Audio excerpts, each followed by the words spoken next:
Hello, I'm Emily. I want to tell you about my life, how it all started so perfectly and then turned into something I never expected. I married Tom, a laid-back guy who ran a small Italian restaurant that his father left him. We lived in a cozy house that my grandma left me when she passed away. It was in this house we started our little family with our son, Jack. In the early days, Tom and I would sit on our back porch after Jack had gone to bed, talking about everything we wanted to do. "We'll save up, buy a big house, maybe have another kid," Tom would say, always with a beer in his hand. "Yeah, and Jack's going to have the best education we can afford. Maybe he'll go to college without needing to worry about student loans," I'd add, thinking about how my own student loans had been a burden for years. Things were good, simple, and happy. But as years passed, while I climbed up the ladder at work, Tom seemed content with just getting by with the restaurant. It didn't grow, it just stayed the same, cozy, but barely making enough. One evening, while we were cleaning up after dinner, I tried to talk to him about it. "Tom, have you thought about maybe expanding the menu or doing some renovations to attract more customers?" Tom shrugged, scrubbing a plate a bit too hard. Why fix what isn't broken? We're doing fine." "But we could be doing better, Tom. Don't you want to grow the business?" I pressed, drying my hands on a towel. Tom set the plate down with a clatter, frustration clear on his face. "Why are you always pushing?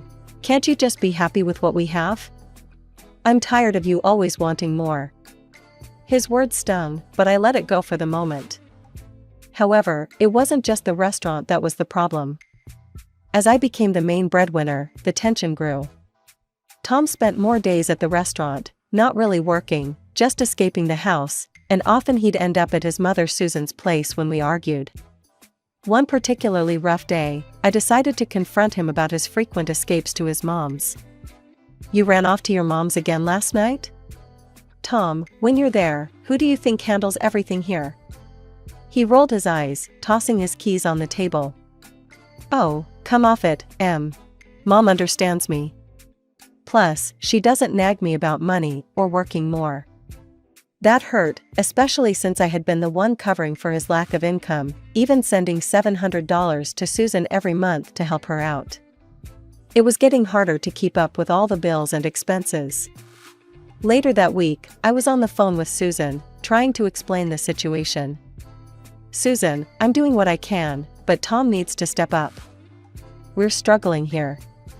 Instead of understanding, Susan lashed out. "Emily, you're his wife. It's your job to support him, not push him around. You're always after my boy to change. Can't you see you're the problem?" Her words were harsh, and I felt a wave of anger wash over me. "I am supporting him, Susan. More than you know. I send you money every month, remember? How can you call me the problem? You're a gold digger, that's what you are, always counting every penny," she shot back, before hanging up. As the night fell, I watched Tom retreat to the couch, beer in hand, lost in his phone, while I put Jack to bed, the weight of my conversation with his mother heavy on my shoulders. Life at home got tougher when Tom's restaurant hit rock bottom. He had to let go of his staff one by one, till it was just him tossing pizzas in a quiet corner of town. Soon, even the pizza didn't pull enough folks in to keep the lights on.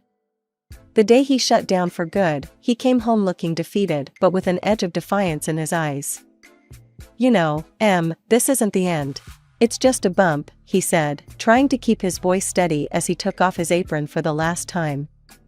I was sitting at the kitchen table, bills spread out like a deck of bad cards. "A bump? Tom, the restaurant's closed. We need another income, not tomorrow, but now." He bristled at that, his pride wounded. "I'll find something, but I'm not just going to take any job. I've got my standards.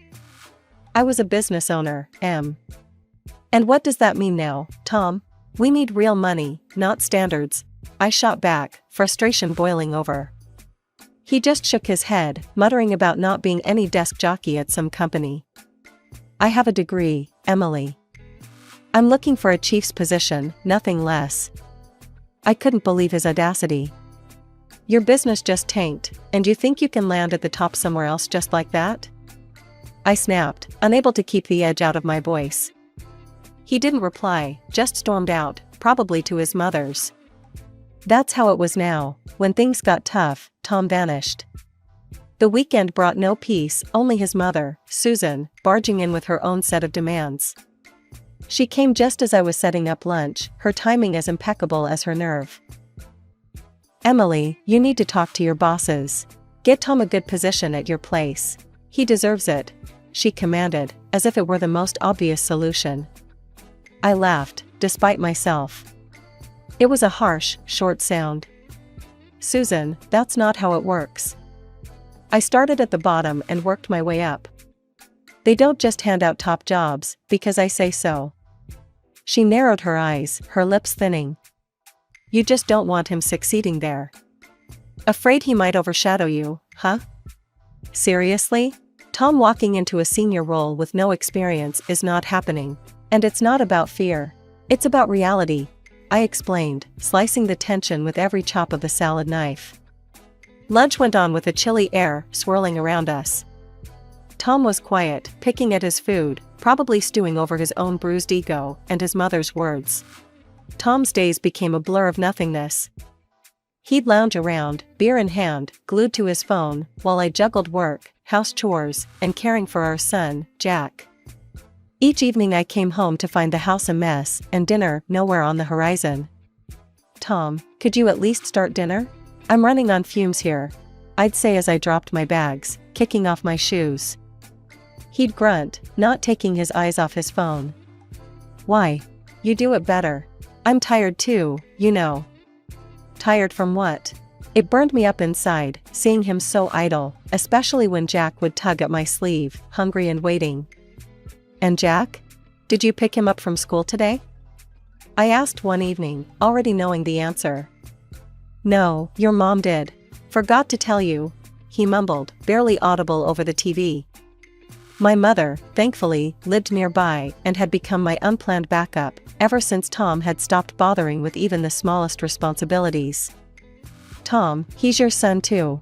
He needs you. I tried to keep my voice even, but it was hard. This would usually be the point where he'd get up and leave, the door slamming behind him, a punctuation to our daily script. And true to form, he'd disappear, off to who knows where, leaving me to handle everything. One day, the routine took a darker turn. I had started noticing money missing from my purse. At first, it was a few dollars here and there, but then whole bills began to vanish. One evening, after double-checking my cash, I confronted him. Tom, have you been taking money from my purse?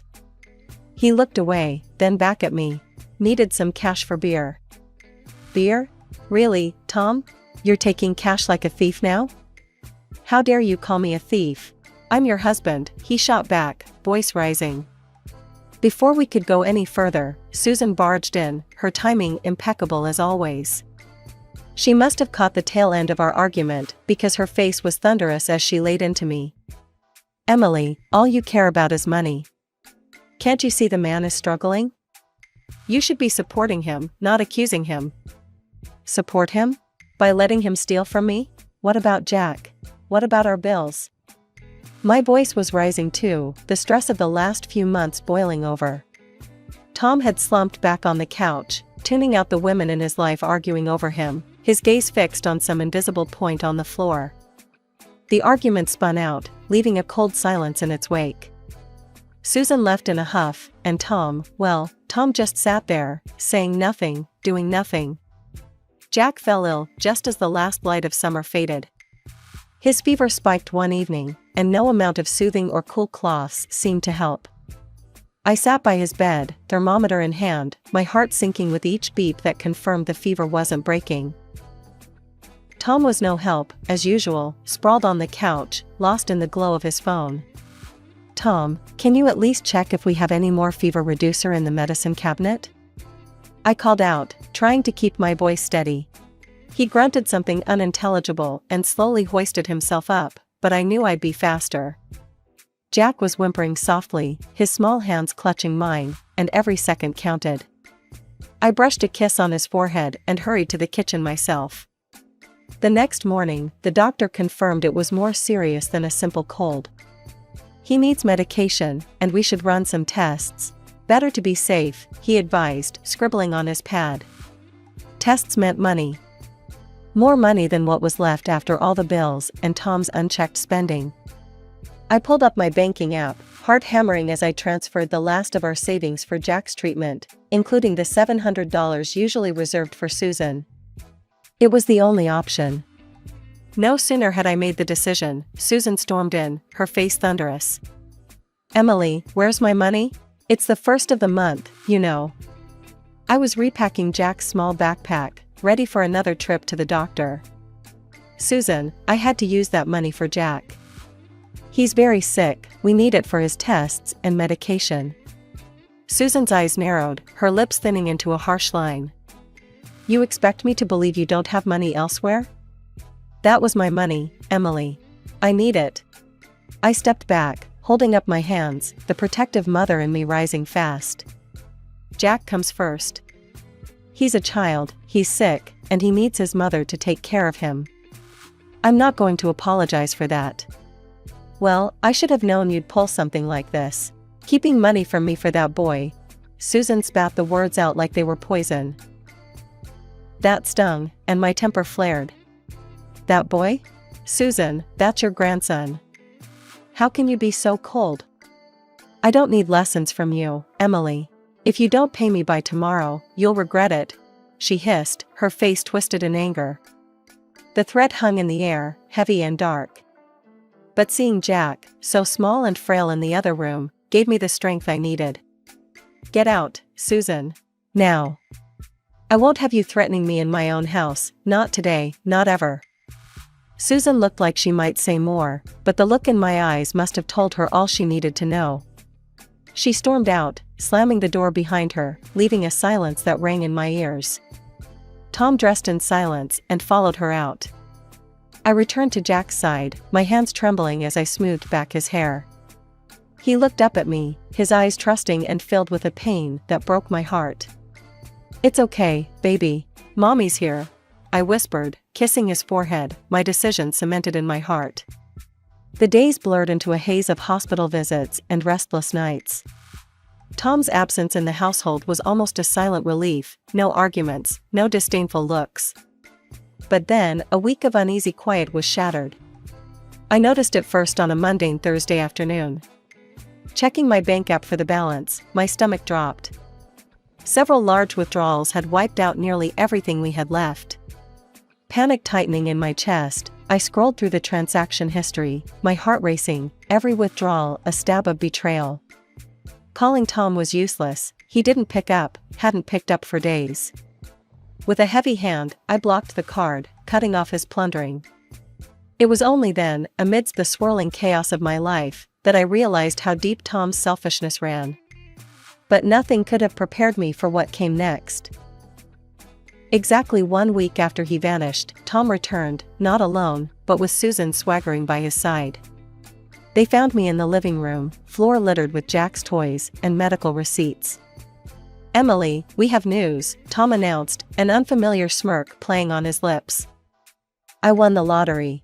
$10 million. And before you ask, no, you won't see a dime of it. I'm filing for divorce. The room spun. You what? Tom, you can't be serious. What about Jack? His mother laughed, a sound that sent shivers down my spine. Oh, Emily, always playing the saint. You've underestimated my son all these years. Now he's rich, and you're nothing. He'll find someone better, younger. Tom nodded, picking up a duffel bag by the door. Yeah, I'm moving out. To live with Mom. You'll manage on your own, won't you? You were so good at it. Susan put her arm around him, leading him to the door. Let's leave the gold digger to her mess. We have better places to be. As the door slammed shut, the finality of the situation crashed down on me. Betrayal, abandonment, theft, Tom had left me with nothing but challenges and heartache. But as the initial shock waned, a fiery resolve began to build within me. They thought they could crush me, leave me broken and destitute? No, I wouldn't let this stand. I called my lawyer, my voice firm. Tom used our money to buy that ticket. I want to contest the winnings. My lawyer was cautious, but supportive. It's going to be a tough fight, Emily, but we'll give it everything we've got. As I hung up, the weight of the journey ahead settled on my shoulders. But there was a strength in me that had been forged in the fires of this betrayal. For myself, for Jack, I would fight. And this time, I wasn't just fighting for survival, I was fighting for justice. The days leading up to the court hearing were a whirlwind of preparation. My lawyer, Mr. Daniels, was meticulous. We gathered every piece of evidence, bank statements, financial records, everything that showed the flow of money from my account to sustain our household while Tom contributed nothing. Emily, it's a solid case. The fact that he used your bank card to buy the lottery ticket is our ace. Mr. Daniels reassured me as we sat in his office surrounded by piles of paperwork. As the court date approached, tension simmered just below the surface of my daily routine. Then, 2 days before we were due in court, Tom and Susan showed up unannounced. I was in the kitchen, Jack playing at my feet, when I heard the familiar slam of the car door. They burst through the door, faces red with anger. You're actually going through with this, Emily? You're suing your own husband? Tom roared, his voice filling the small space. Susan was quick to chime in, her words sharp and venomous. Greedy, that's what you are. Trying to take what doesn't belong to you. I stood my ground, feeling Jack press against my leg, seeking comfort. It's not just Tom's money. He bought the ticket with our funds that I provided because he couldn't. You just can't stand to see me happy, can you? Always need to be in control, Emily. Tom's face was twisted in a sneer. It's not about control, Tom. It's about what's fair. You walked out, remember? You and your mother laughed at me, said I'd be left with nothing. My voice was steady, fueled by the flicker of anger that had been ignited by their accusations. The shouting match could have escalated, but I wasn't about to let that happen in front of Jack. You need to leave. Now. We'll settle this in court, I said firmly. Their departure was loud and messy, but the house felt cleaner even after they left. I hugged Jack close, whispering assurances that everything would be all right. In the courtroom, the air was thick with tension. Tom sat across from us, his lawyer whispering in his ear, while Susan glared daggers in my direction. When Mr. Daniels presented the bank statements and financial records, I felt a small victory each time Tom's lawyer faltered in response.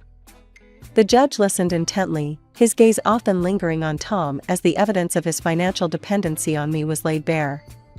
The purchase of the lottery ticket with funds from a joint account, effectively making it a marital asset, is central to this case, Mr. Daniels argued convincingly. Tom tried to argue his case, his voice booming in the quiet of the courtroom. I was the one who bought the ticket. It was my decision, my luck. But not your money, Mr. Thompson. And luck, unfortunately for you, does not override the law, the judge replied, his tone indicating his impatience with Tom's interruptions. After hours of back and forth, the judge delivered the verdict. Considering the evidence presented, it is clear that Mr. Thompson was financially dependent on Mrs. Thompson during the period of the ticket purchase. The ticket, therefore, is considered a marital asset. I award 3/4 of the lottery winnings to Mrs. Thompson and 1/4 to Mr. Thompson. Tom's face went white, Susan looked like she might faint. They were stunned, disbelief etched across their features. A few months after the court decision, life settled into a new, calmer rhythm. The divorce papers came through, officially ending what had become a draining chapter in my life. It was time to focus on the future, a future that now seemed a lot brighter thanks to the court's decision. I had heard countless stories of lottery winners who blew through their fortunes with nothing to show for it. Determined not to fall into that trap, I reached out to an old college friend, Mike, who had made a name for himself in the world of investment. Mike, I need some advice on how to handle this situation wisely. I don't want to end up another cautionary tale, I confessed over coffee one brisk morning. He nodded, understanding the gravity of the situation. Emily, it's smart of you to think this way. Let's look at some stable investments that can offer you growth and security. We pored over charts and projections, discussing various companies that showed potential.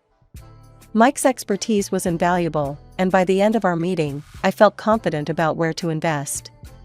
I think a mix of tech and renewable energy stocks would be a solid choice for part of the funds. And putting a chunk into a savings account for Jack's education sounds perfect, Mike suggested, marking some options on his tablet. Meanwhile, Tom and Susan's handling of their share was the talk of the town.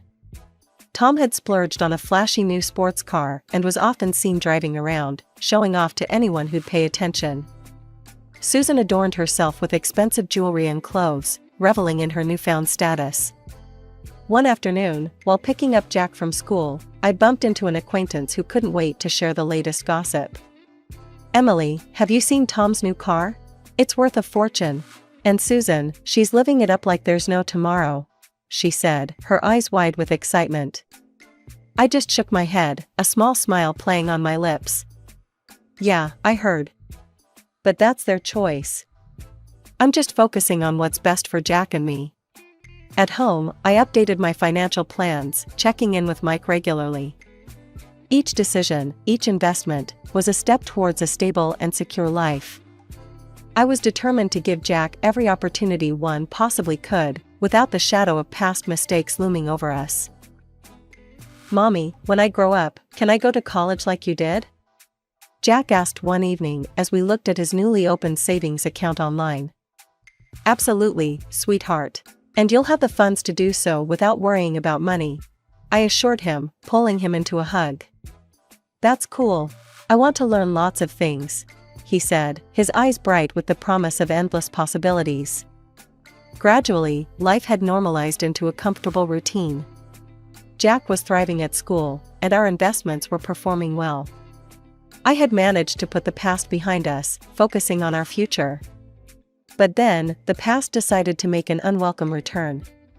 I heard it first from a close friend during a casual coffee meetup. Emily, have you heard about Tom? He's lost everything, his car, the money. Heard he's neck deep in gambling debts now. I sipped my coffee, masking my surprise. Really? That's unfortunate. And Susan, she's been pawning off her jewelry. Seems they're both hitting rock bottom after all that show off, she added, shaking her head in disbelief. It wasn't long before Tom himself stood on my doorstep, a shadow of his former self. His expensive clothes gone, replaced by worn jeans and a faded jacket. His eyes, once so full of arrogance, now held a desperate, hollow look. Emily, can we talk? His voice was hoarse, as if he'd rehearsed this speech 100 times. I hesitated but nodded, stepping aside to let him in. Jack was at a friend's house, so we had privacy, not that I wanted to prolong his visit.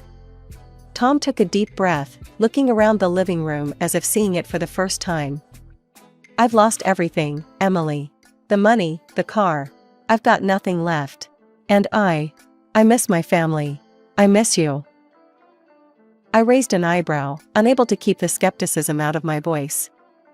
You miss the money, you mean? No, it's not just that. I've been doing some thinking, a lot actually. I was hoping, maybe we could start over? His gaze was pleading, but all I could see were the years of lies and negligence. I let out a short laugh, more out of disbelief than amusement. Start over? After everything you put us through? You walk out, call me a gold digger, waste your fortune, and now you want to come back like nothing happened? He shuffled his feet, looking anywhere but at me. I know I messed up, Emily. I really do. But I'm willing to change, to be better. Tom, you walked out when you thought you didn't need us anymore. You showed your true colors. Now, you're just sorry because you're broke and alone, I said, my voice firm. He looked deflated, the reality of my words hitting him hard. So, that's it then? There's no chance? Tom, I forgave you a long time ago for my piece, not so you could come back whenever you hit rock bottom. Jack and we're doing great, and I intend to keep it that way. With a heavy sigh, he turned and left, his shoulders slumped in defeat. I watched him go, feeling a chapter firmly closing behind him. As I picked up Jack later that day, his laughter filling the car, I knew beyond a doubt that no amount of lottery fortune could ever compare to the wealth we had in each other. Our journey hadn't been easy, but it was ours, and it was filled with real, priceless love.